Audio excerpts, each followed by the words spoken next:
Hello, this is Anthony Worrells Jr., and in this informative speech, I will be providing just a few brief details on why there is a belief not to receive vaccinations. After reviewing some publications, it's in my opinion that people choose not to receive vaccination based off of social norms and not necessarily based off of religious beliefs. In an article, Social Norms and Religious Beliefs, the article explains that the individual behavior is driven by social norms. And social norms do regulate our understanding on how others interact in their communities. Social norms provide us with our customs and our values. The decision not to vaccinate is a health concern, regardless of that belief being a social norm or religious belief. However, infringement on anybody's religious belief is just intolerable. So I feel it's imperative that we gain a further understanding as to why some would choose not to receive vaccinations. Rutgers University provided research, and they classified four major groups of individuals who choose not to receive vaccinations. In category 1, we have those people that live in areas that do not experience regular outbreaks or plagues of viruses and infections, such as measles.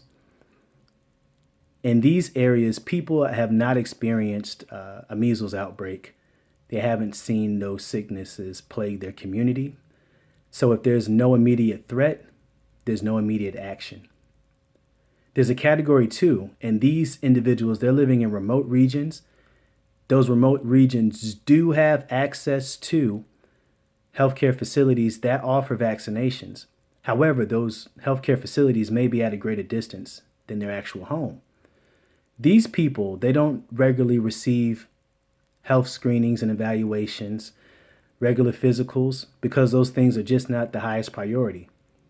So taking a trip to this facility in an area where the health professional or the doctor may or may not speak their native language, it's just not their highest priority to make it to those facilities. There's a category 3, and these people, they weigh the benefit to risk ratio of receiving a vaccination in comparison to the actual virus or infection.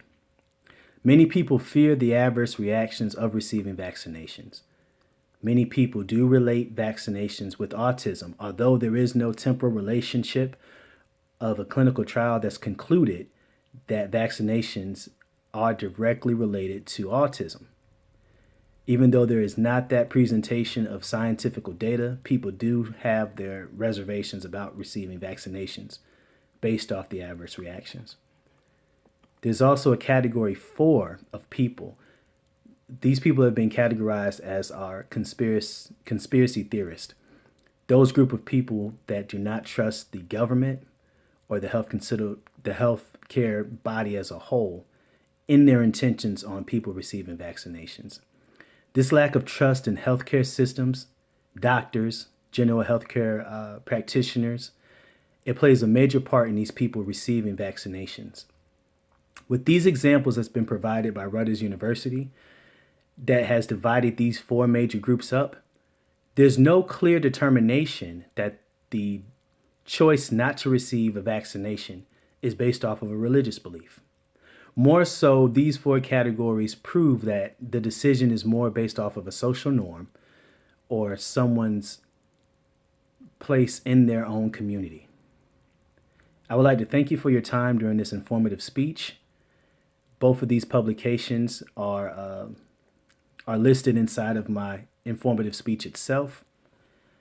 And just to share that the social norms and religious belief, it was found in all of lifedeemed.uk, and the actual four groups that have chose not to receive vaccinations, that information provided by Rutgers is provided in theatlantic.com health web. Thank you for your time. This is Anthony Worrells.